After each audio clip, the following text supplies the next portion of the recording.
नमस्कार, स्वागत है हमारे YouTube channel RJ academy Bilaspur में। साथियों, आज हम देखेंगे पंचायती राज निकाय का नामकरण। ये हमारा आज थ्योरी क्लास होने वाला है। इसके बाद इससे रिलेटेड प्रश्न भी देखेंगे नेक्स्ट क्लास में। तो चलिए शुरू करते हैं। पंचायती राज निकाय का नामकरण। देखो, भारत में त्रिस्तरीय पंचायत चुनाव का आयोजन होता है। अभी अभी पंचायत चुनाव गुजरा है, तो आपको याद होगा भारत में त्रिस्तरीय पंचायत चुनाव होता है। पहला क्या है, देखो 3 स्तर पे किस प्रकार से होता है। पहले ग्राम का होता है, ठीक, ग्राम पंचायत चुनाव। उसके बाद जनपद विकास खंड का होता है, जनपद पंचायत बोलते हैं जिसको।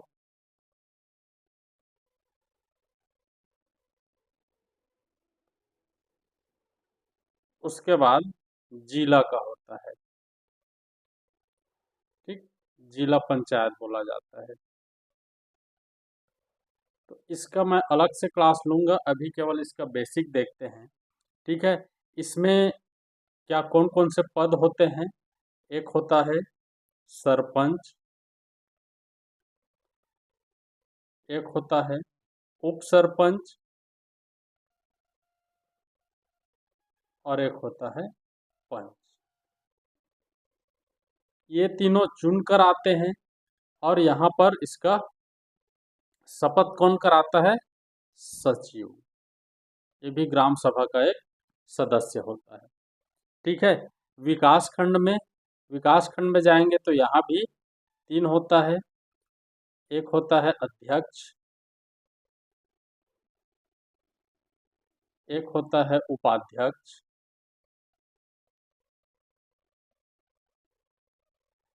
और एक होता है सदस्य, जिसको क्या बोला जाता है, बीडीसी। ठीक, जिला पंचायत में भी सेम प्रकार से होता है, अध्यक्ष, उपाध्यक्ष और एक सदस्य।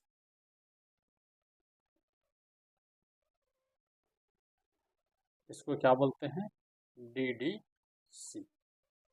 इन दोनों का देखो, जनपद में सीईओ और जिला में सीईओ।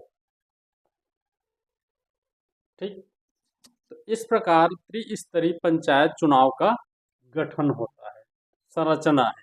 ठीक है, तो आज हम देखेंगे ग्राम पंचायत, जनपद पंचायत और जिला पंचायत का जो बेसिक है उसको देखेंगे।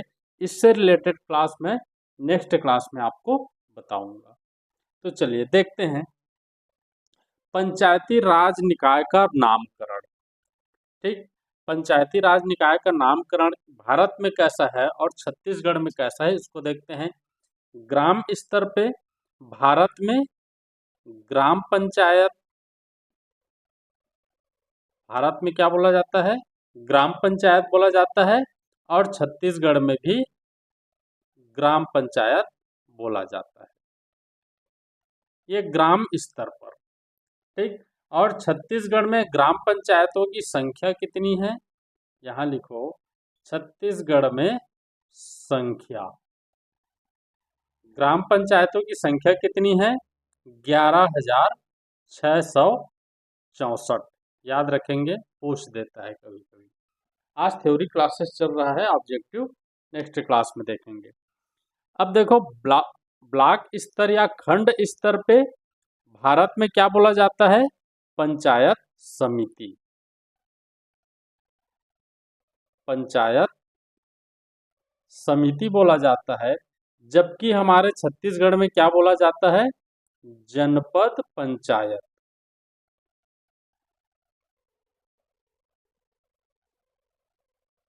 ठीक, छत्तीसगढ़ में कुल कितने जनपद पंचायत हैं, तो 146, याद रखेंगे। ठीक, चलो अब जिला स्तर पे जाते हैं तो भारत में क्या किस नाम से जाना जाता है? जिला परिषद।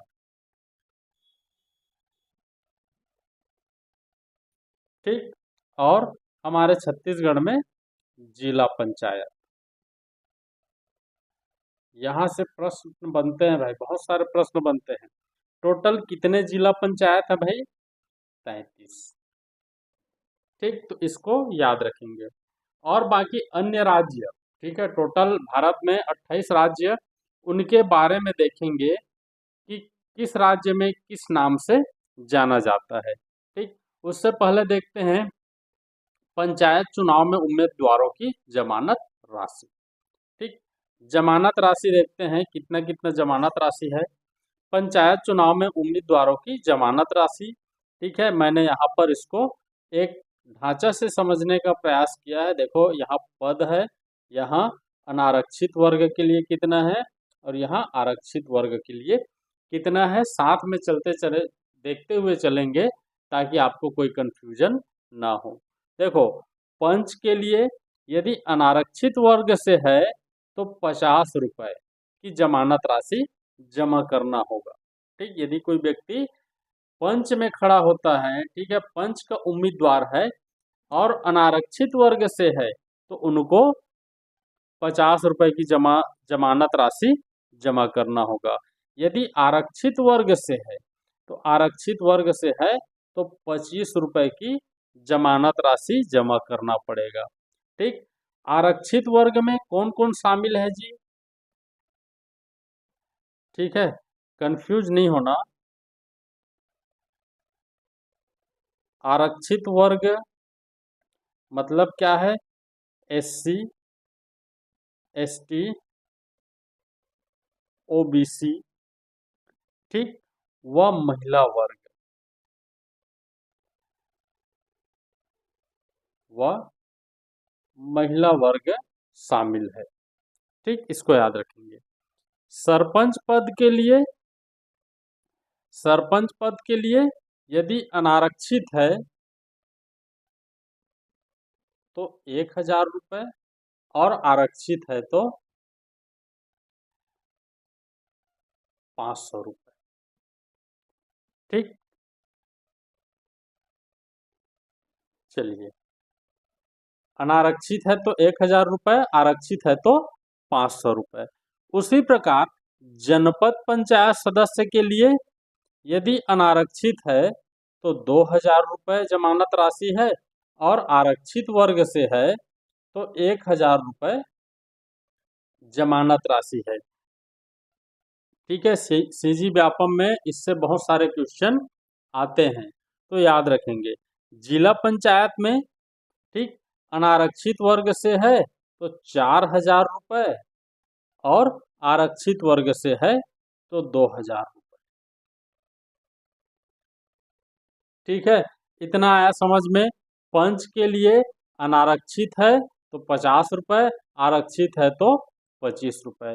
सरपंच के लिए अनारक्षित है तो 1000 रुपये और आरक्षित है तो 500 रुपये। जनपद पंचायत सदस्य के लिए 2000 और 1000। ठीक, जिला पंचायत सदस्य के लिए 4000 और 2000। इतना आपको जमानत राशि जमा करना होगा। ठीक, आरक्षित वर्ग में किसको रखा गया है? एसटी, एससी, ओबीसी व महिला वर्ग को आरक्षित वर्ग में रखा गया है। ठीक, ये जमानत राशि हम किसका देख रहे थे? पंचायत चुनाव का देख रहे थे। अभी नगरीय निकाय चुनाव का भी देखेंगे, उसमें किस प्रकार से जमानत राशि लिया जाता है। चलिए आगे देखते हैं। जमानत राशि नगरीय निकाय चुनाव के उम्मीदवारों की। ठीक है, चलिए देखते हैं। नगरीय निकाय के लिए यहाँ मैं नाम लिखा हूँ, यहाँ अनारक्षित वर्ग और आरक्षित वर्ग सेम। ठीक है, चलिए देखते हैं। नगर पंचायत पार्षद, नगर पंचायत में क्या होता है? पार्षद और नगर पंचायत अध्यक्ष। ठीक है, पार्षद को जनता, अच्छा अभी क्या है, पार्षद और अध्यक्ष दोनों को जनता प्रत्यक्ष रूप से चुनती है। ठीक है, चलिए देखते हैं। नगर पंचायत पार्षद के लिए कितना है? अनारक्षित वर्ग के लिए 1000 रुपये और आरक्षित वर्ग के लिए 500 रुपये। ठीक, अब यहाँ पर भी आरक्षित वर्ग सेम है, एसटी, एससी, ओबीसी व महिला वर्ग के लिए। ठीक, नगर पंचायत अध्यक्ष के लिए अनारक्षित वर्ग के लिए कितना है, 10,000 रुपये और आरक्षित वर्ग के लिए 5,000 रुपये। ठीक, तो पार्षद और अध्यक्ष का कितना जमानत राशि है नगर पंचायत में? आरक्षित वर्ग के लिए 1000, अनारक्षित वर्ग के लिए 500, अध्यक्ष देखेंगे तो अनारक्षित वर्ग के लिए 10,000, आरक्षित वर्ग के लिए 5,000 रुपये। ठीक है, चलिए नगर पालिका परिषद पार्षद के लिए कितना है भाई? 3,000 रुपये। इसके लिए अनारक्षित वर्ग के लिए। आरक्षित वर्ग के लिए कितना है? 1,500 रुपये। इसको याद रखेंगे। ठीक, उसी प्रकार नगर पालिका परिषद अध्यक्ष, ठीक है, उसके लिए कितना है भाई? यहाँ 15,000 अनारक्षित वर्ग के लिए है और 7,500 आरक्षित वर्ग के लिए है। ठीक, आगे देखते हैं नगर पालिका निगम पार्षद। नगर पालिका निगम पार्षद के लिए कितना है जमानत राशि? 5,000 रुपये अनारक्षित के लिए, और आरक्षित के लिए कितना है? 2,500 रुपये। ठीक, इतना आया समझ में। अब देखते हैं नगर पालिका परिषद, नगर पालिका निगम महापौर। ठीक है, महापौर के लिए कितना है? 20,000 अनारक्षित वर्ग के लिए, और आरक्षित वर्ग के लिए 10,000। ठीक, तो पार्षद के लिए कितना है? 1000 और 500। नगर पंचायत अध्यक्ष के लिए कितना है? 10,000 और 5,000। नगर पालिका परिषद पार्षद के लिए 3,000 और 1,500। ठीक है, यहाँ मैंने क्लासिफाई कर दिया है आरक्षित वर्ग और अनारक्षित वर्ग के लिए। नगर पालिका परिषद अध्यक्ष के लिए 15,000 और 7,500। ठीक है, 7,500। नगर पालिका निगम पार्षद के लिए 5,000 और 2,500 रुपये। महापौर के लिए 20,000 और 10,000 रुपये। ठीक, एससी, एसटी, ओबीसी व महिला वर्ग को किसमें रखा गया है भाई? महिला वर्ग को आरक्षित वर्ग में रखा गया है, याद रखेंगे, आरक्षित वर्ग में रखा गया है। ये छोटी छोटी जानकारी है जो परीक्षा में बहुत घातक सिद्ध होता है, तो इसको याद रखेंगे भाई। ठीक, ऐसा लगता है हमें कि हमको याद है, बट एग्जाम में पूछता है तो हम कंफ्यूज हो जाते हैं। चलिए अब देखते हैं खर्च राशि। ठीक है, खर्च राशि देखो, पार्षद पद हेतु, ठीक है, यहाँ नगर निगम, नगर पालिका, नगर पंचायत, एक ऐसे डायग्राम से समझते हैं जिससे आसानी हो। ठीक है, तो देखो नगर पंचायत में कितना राशि खर्च कर सकता है? 75,000 रुपये। ठीक, हालांकि अभी ज्यादा खर्चा होता है, लेकिन शासन कितना खर्च करने की अनुमति देता है? 75,000 रुपये। नगर पालिका में पार्षद कितना खर्च कर सकता है? 2 लाख रुपए तक खर्च कर सकता है। कितना खर्च कर सकता है जी? 2 लाख रुपए तक। अब देखो नगर निगम में 2 प्रकार से खर्च करेगा। नगर निगम में दो प्रकार से खर्च करेगा। कैसे दो प्रकार से? देखो, यदि 3 लाख से अधिक जनसंख्या है, 3 लाख से अधिक जनसंख्या है,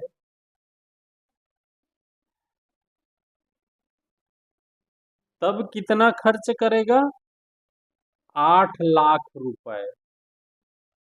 ठीक है, तब कितना खर्च कर सकेगा? 8 लाख रुपए। और यदि 3 लाख से कम जनसंख्या है,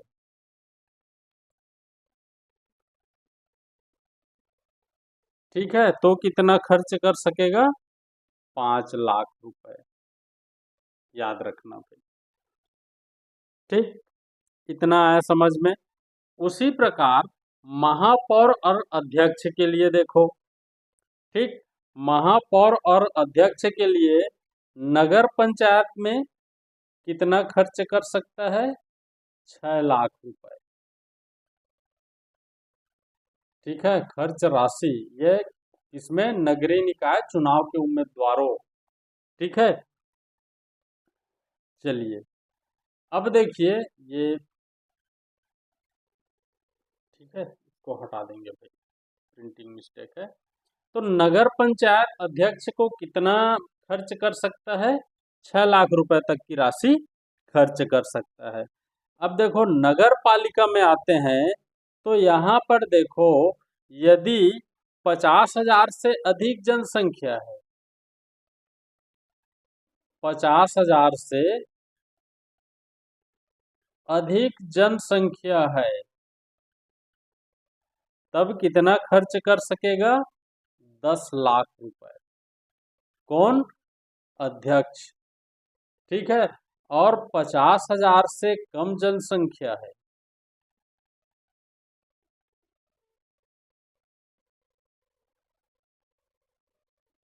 कम जनसंख्या है, तब कितना राशि खर्च कर सकेगा? 8 लाख तक। ठीक, 8 लाख तक की राशि खर्च कर सकेगा। ठीक है, चलिए अब देखते हैं नगर निगम में महापौर के लिए। ठीक है, यदि जनसंख्या 5 लाख से अधिक है, 5 लाख से अधिक जनसंख्या है, तब कितना खर्च कर सकेगा? 25 लाख। 25 लाख तक की राशि खर्च कर सकता है। ठीक है, चुनाव प्रचार में। यदि जनसंख्या 3 से 5 लाख के बीच में है,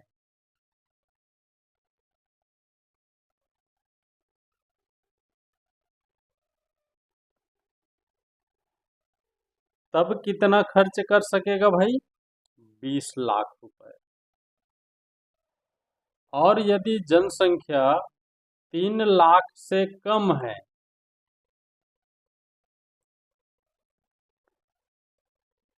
तब कितना खर्च करेगा? 15 लाख रुपए तक की राशि खर्च कर सकता है। ठीक, तो इस प्रकार यहाँ पर हमने क्या देखा?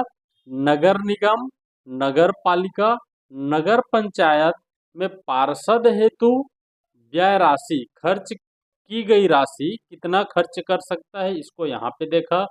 महापौर और अध्यक्ष हेतु अलग अलग क्राइटेरिया है।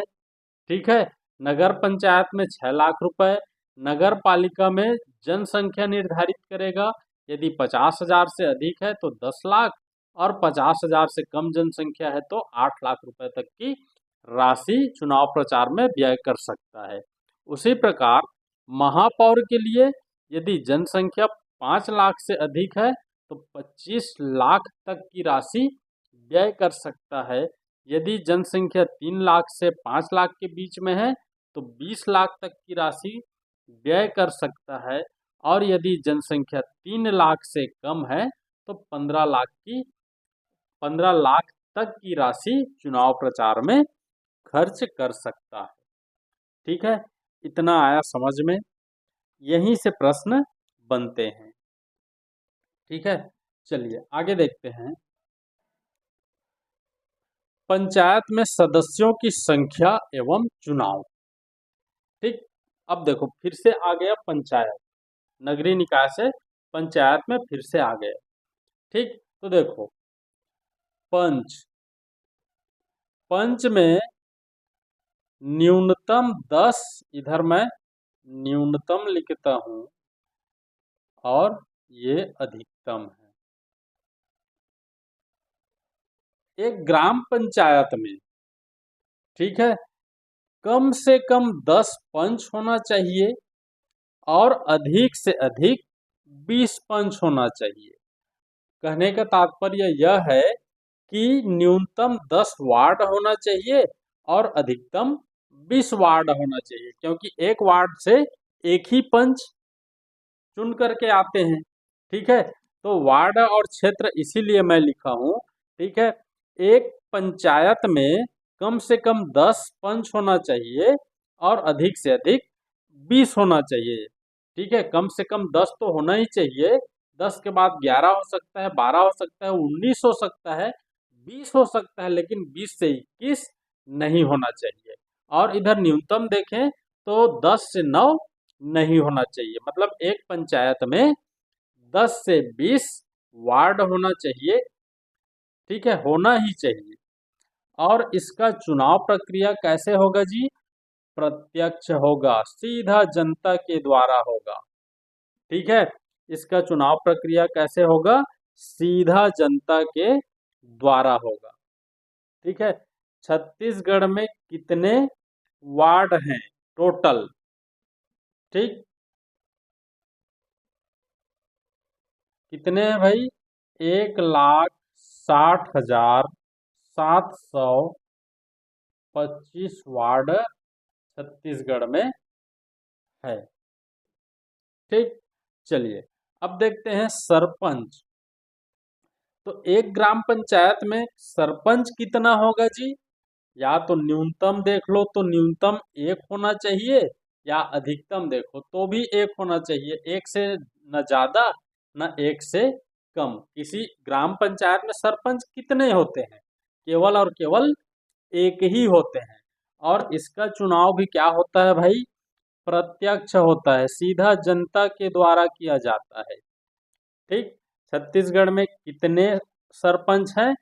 11,664। ठीक, याद रखेंगे। अब आते हैं उप सरपंच पे। तो एक ग्राम पंचायत में कितने उप सरपंच होंगे? तो केवल और केवल एक उप सरपंच होंगे। ठीक, और इसका चुनाव कैसे होगा? अप्रत्यक्ष होगा।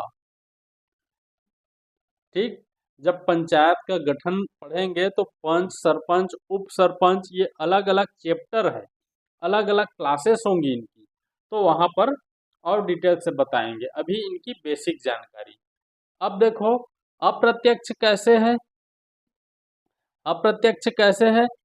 तो एक पंचायत में जितने भी पंच होंगे उन्हीं में से एक उप सरपंच बनेगा। उन्हीं में से कोई एक पंच को क्या करते हैं? उप सरपंच बनाते हैं। तो इसका चुनाव कैसे होगा? उन्हीं जो पंच बने हैं उन्हीं लोग चयन करते हैं अपने में से। ठीक, अप्रत्यक्ष चुनाव होता है। टोटल कितने हैं भाई उप सरपंच? तो जितना सरपंच रहेगा उतना उप सरपंच भी रहेगा। ठीक, तो ये तो था पंचायत, ग्राम पंचायत। अब आते हैं जनपद में। ठीक, तो जनपद पंचायत सदस्य कितना होना चाहिए?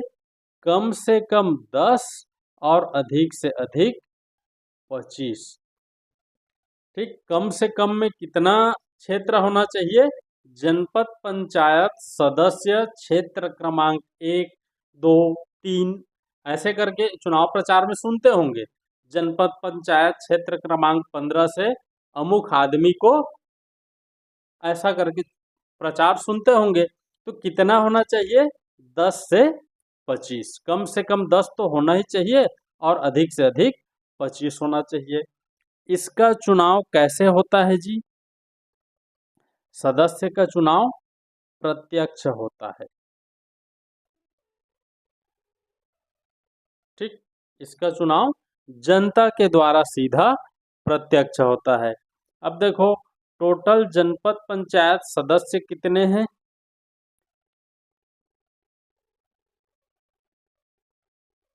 2979, इसको याद रखेंगे।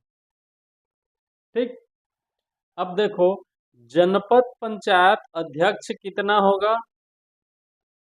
एक ही होगा। एक जनपद पंचायत में एक ही अध्यक्ष होगा। और यह चुना कैसे जाएगा? अप्रत्यक्ष रूप से इसका चयन किया जाता है। जो सदस्य होते हैं उन्हीं में से किसी एक को अध्यक्ष बनाया जाता है। तो टोटल कितने हैं भाई छत्तीसगढ़ में? 146, इसको भी याद रखते जाएंगे। उसी प्रकार जनपद पंचायत उपाध्यक्ष कितना होगा? एक जनपद में एक ही होगा। यह भी क्या होगा? अप्रत्यक्ष रूप से चुना जाएगा। यह भी क्या होगा? अप्रत्यक्ष रूप से चुना जाएगा। और इसकी संख्या भी क्या है? 146 है पूरे छत्तीसगढ़ में। ठीक, इतना आया समझ में। अब आते हैं जिला पंचायत। ये तो अपना जनपद यहीं पर खत्म। अब आते हैं जिला पंचायत में। तो जिला पंचायत में सदस्यों की संख्या कितनी होगी और क्षेत्रों की संख्या कितनी होगी? तो कम से कम 10 तो होगा ही होगा, और अधिक से अधिक 35। ठीक, कम से कम 10 तो होगा ही होगा, और अधिक से अधिक 35 होगा। ठीक है, जिला पंचायत सदस्य। और इसका चुनाव कैसे होगा? प्रत्यक्ष रूप से जनता के द्वारा। ठीक, जिन लोगों ने वोट डाला होगा अभी पंचायत चुनाव का तो उनको पता होगा। ठीक है, तो उनका चुनाव कैसे होगा? प्रत्यक्ष जनता के द्वारा।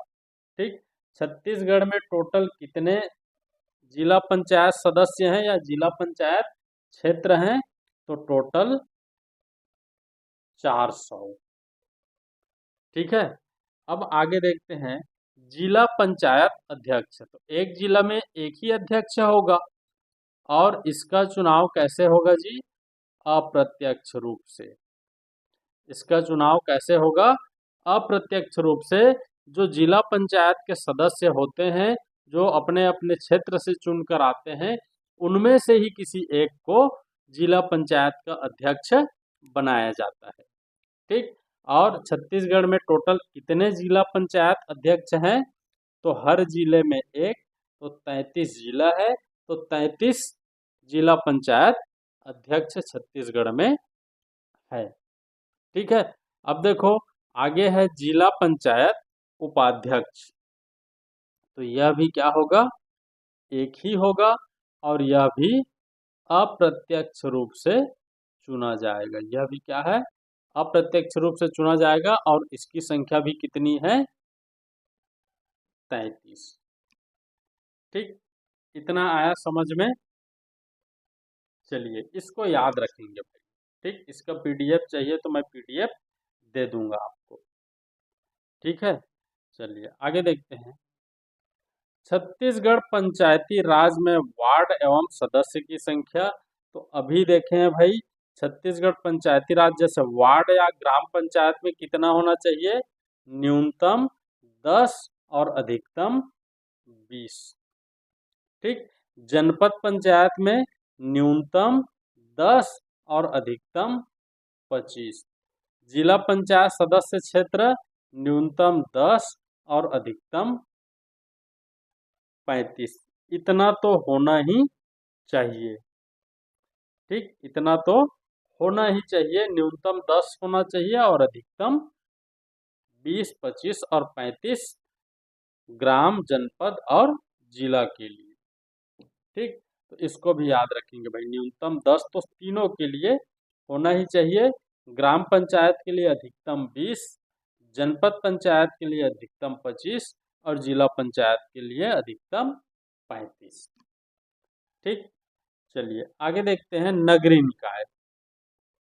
ठीक, छत्तीसगढ़ नगरीय निकाय में वार्ड एवं सदस्य की संख्या, तो न्यूनतम देखो, नगर पंचायत वार्ड में न्यूनतम 15 होना चाहिए और अधिकतम 40 होना चाहिए, इसको याद रखेंगे।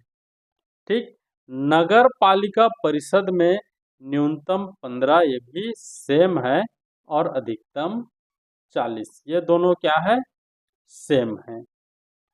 ठीक, अब आते हैं नगर पालिका निगम में न्यूनतम 40 वार्ड होना ही चाहिए और अधिकतम 70। ठीक, अधिकतम 70 रखा गया है। लेकिन यदि जनसंख्या, ठीक, लेकिन यदि जनसंख्या 10 लाख से अधिक है, 10 लाख से अधिक है,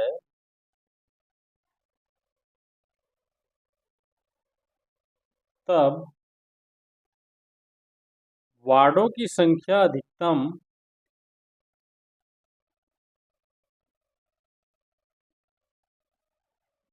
कितना होगा जी? न्यूनतम तो रहेगा ही रहेगा 40, अधिकतम कितना होगा, अधिकतम कितना कर सकते हैं, तो याद रखेंगे 85 तक बढ़ा सकते हैं, यदि उस नगर पालिका निगम की जनसंख्या 10 लाख से अधिक है तब के केस में। यदि 10 लाख से कम है तो 70 रहेगा, 10 लाख से अधिक है तो अपन 15 वार्ड और बढ़ा सकते हैं। ठीक है, तो इस प्रकार 85 कर सकते हैं, इसको याद रखना। चलिए आगे देखते हैं, भारत के विभिन्न राज्यों के पंचायती राज संस्थाओं का नामकरण। ठीक है, अब देखो, मैं यहाँ पर लिखा हूँ राज्य, यहाँ पर लिखा हूँ ग्राम। ठीक है, ग्राम स्तर पर क्या बोला जाता है, ब्लॉक स्तर पर क्या बोला जाता है, और जिला स्तर पर क्या बोला जाता है, इसको देखेंगे। तो पहला अपना छत्तीसगढ़ से ही शुरुआत करते हैं। ठीक है, छत्तीसगढ़ में ग्राम स्तर पर ग्राम पंचायत बोला जाता है। ठीक, ब्लॉक स्तर पर जनपद पंचायत बोला जाता है।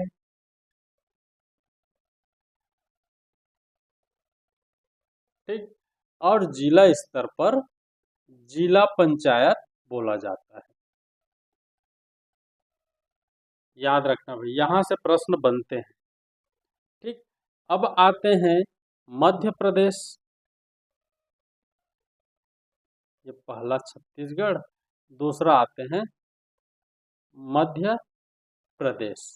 मध्य प्रदेश में, ठीक है, ग्राम ग्राम स्तर पर सेम है, क्योंकि ये दोनों एक दूसरे से अलग होकर बने हैं, तो यहाँ पर भी क्या बोला जाता है, ग्राम पंचायत। ठीक, जनपद पंचायत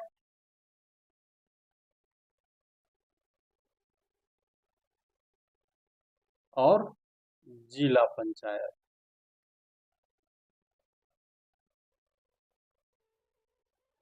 ठीक, अगला देखते हैं तीसरा, हरियाणा। ठीक, मध्य प्रदेश के बाद कहाँ चलते हैं, हरियाणा चलते हैं। ठीक है, हरियाणा में ग्राम स्तर पर ग्राम पंचायत बोला जाता है,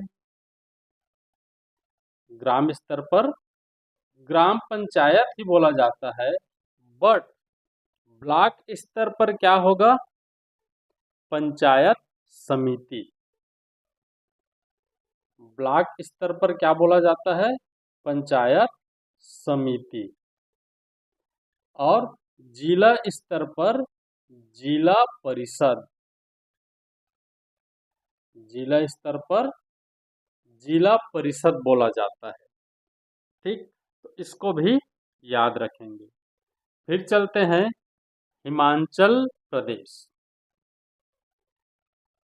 चौथा हिमाचल प्रदेश में सेम, यह भी सेम। ठीक, हिमाचल प्रदेश में भी ग्राम पंचायत, पंचायत समिति और जिला परिषद के नाम से जाना जाता है। किसको? ग्राम स्तर पर ग्राम पंचायत, ब्लॉक स्तर पर पंचायत समिति और जिला स्तर पर जिला परिषद के नाम से जाना जाता है। ठीक, अब देखते हैं झारखंड।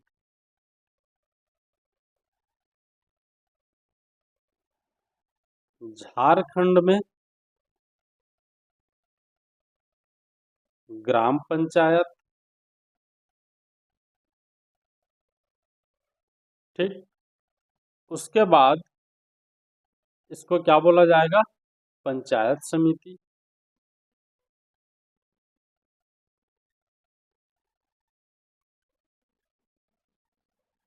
लेकिन जिला स्तर पर नाम चेंज हो जाता है। जिला स्तर पर क्या बोलेंगे? जिला पंचायत ही बोला जाता है। ठीक, जिला स्तर पर जिला पंचायत के नाम से जाना जाता है। चलिए महाराष्ट्र चलते हैं।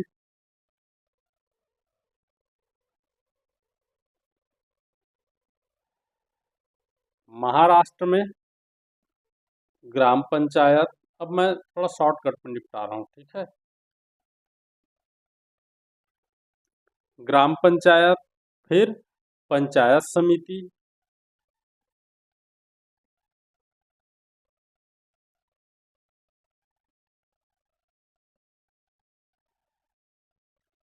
और जिला परिषद।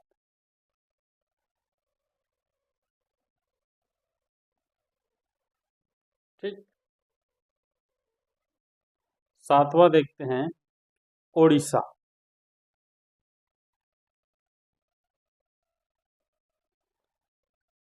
ओडिशा में क्या है? सेम है, जैसा महाराष्ट्र में है वैसा ही ओडिशा में है। ठीक है, पंजाब अगला देखते हैं। पंजाब, तो पंजाब में भी सेम है। पंजाब में भी ग्राम पंचायत, पंचायत समिति और जिला परिषद के नाम से जाना जाता है। ठीक, चलिए अगला फिर देखते हैं राजस्थान।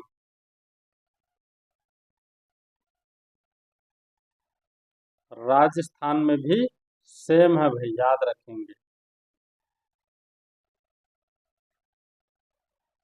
ठीक है, तो महाराष्ट्र, ओडिशा, पंजाब, राजस्थान, ठीक, ये क्या है? सेम है। चलिए अब चलते हैं अगला त्रिपुरा चलते हैं। त्रिपुरा में ग्राम पंचायत,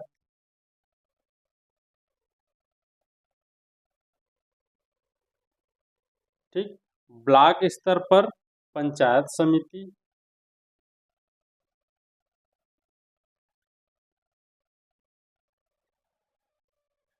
और जिला स्तर पर जिला पंचायत।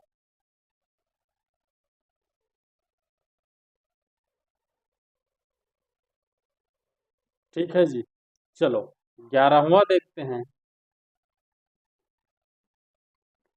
आंध्र प्रदेश या तेलंगाना।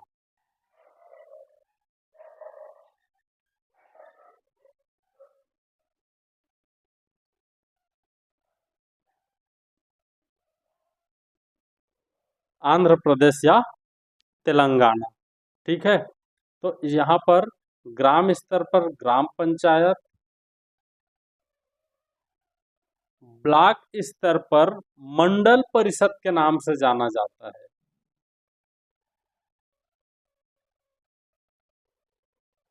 ठीक है, और जिला स्तर पर जिला परिषद।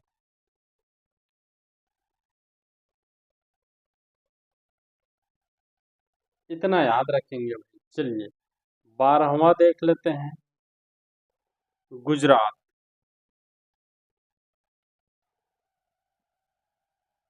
ठीक, गुजरात में ग्राम पंचायत,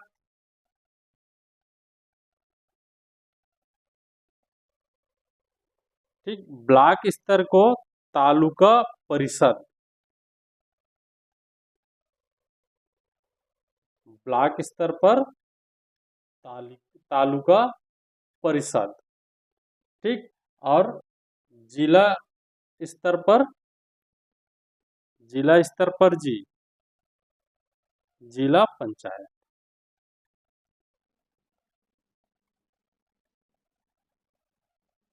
इसका पीडीएफ टेलीग्राम चैनल पर मिल जाएगा, कृपया टेलीग्राम चैनल को भी हमारे ज्वाइन कर लीजिए, वहाँ पे पीडीएफ आपको उपलब्ध करा दिया जाएगा। ठीक है, चलिए आगे देखते हैं। 13वां कर्नाटक।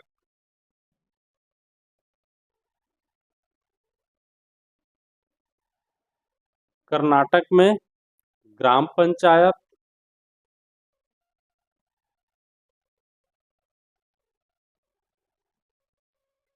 ठीक। अब कैसे याद रखोगे ये आपके ऊपर है। तालुका पंचायत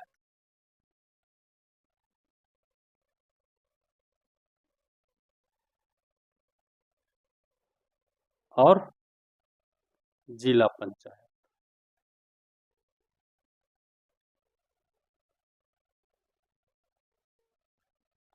ठीक, चलिए आगे देखते हैं।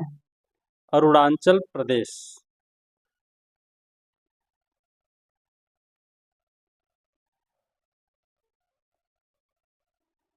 अरुणाचल प्रदेश में ग्राम पंचायत,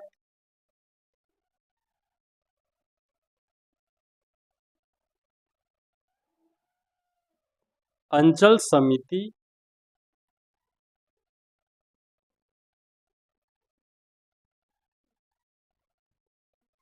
और जिला परिषद।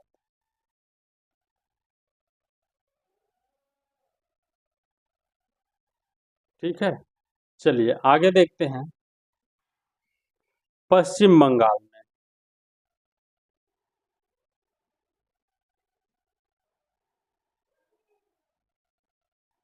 पश्चिम बंगाल में ग्राम पंचायत,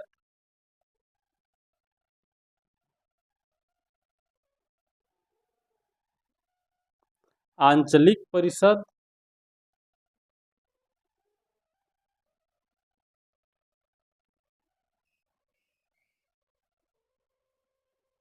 और जिला परिषद।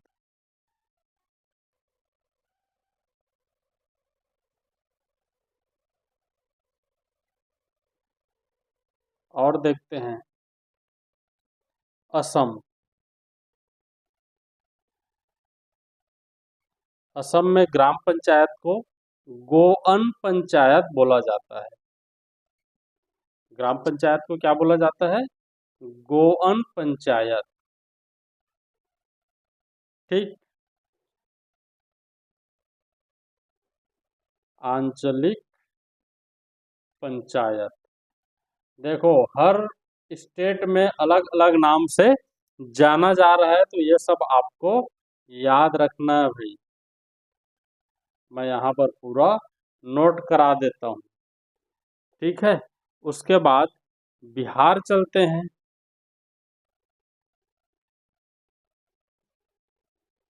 असम के बाद बिहार, तो बिहार में ग्राम पंचायत,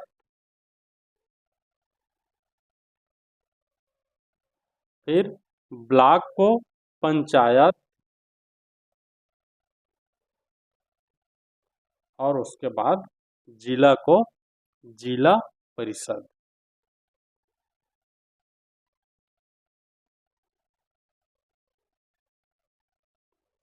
ठीक है, चलिए आगे देखते हैं। तमिलनाडु 18वां।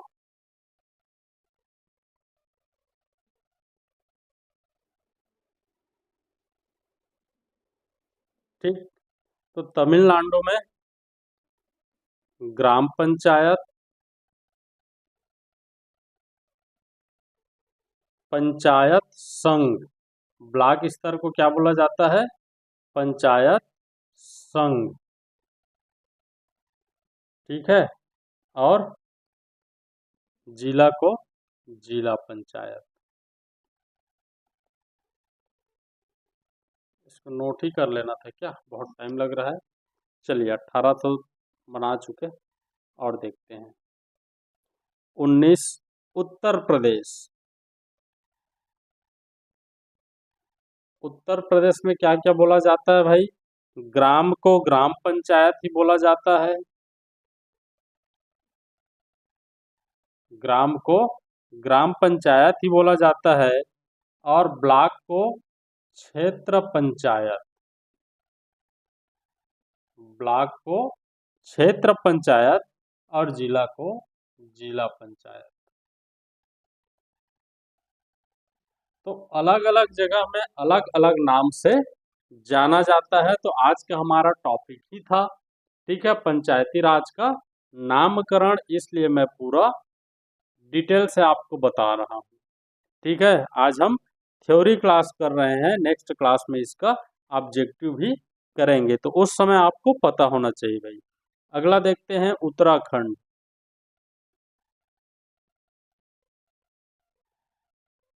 उत्तराखंड में ग्राम पंचायत,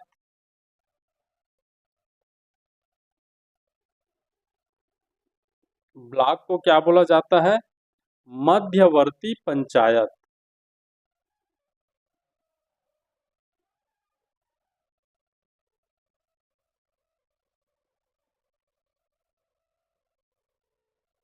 ठीक, और जिला पंचायत।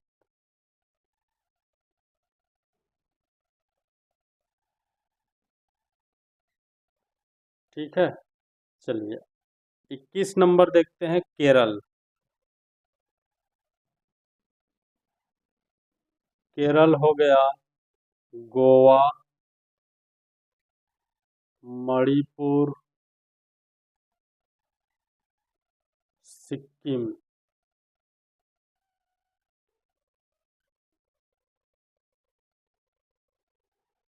ठीक है, तो यहाँ क्या क्या बोला जाता है?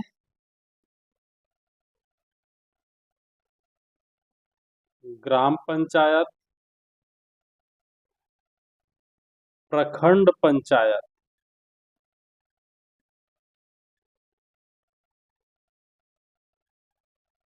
और जिला पंचायत। इन सभी जगह,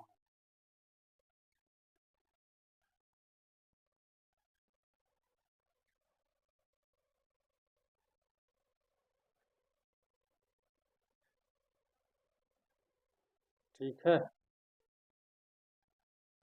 22, 23, 24, और इसके अलावा जो संघ शासित प्रदेश हैं उसमें पंचायती राज व्यवस्था लागू नहीं। ठीक है ना, तो ये केवल 24 जगह पे लागू है। इसका नामकरण कैसे कैसे है इसको मैंने बता दिया, आपको पूरा डिटेल से समझा दिया है। ठीक, चलिए, तो उम्मीद करता हूँ आज का क्लास आपको समझ में आया होगा। मैंने पूरा डिटेल से बताने का प्रयास किया है। नेक्स्ट क्लास में इसका हम ऑब्जेक्टिव क्वेश्चन देखेंगे। तो आज के क्लास में बस इतना ही, धन्यवाद।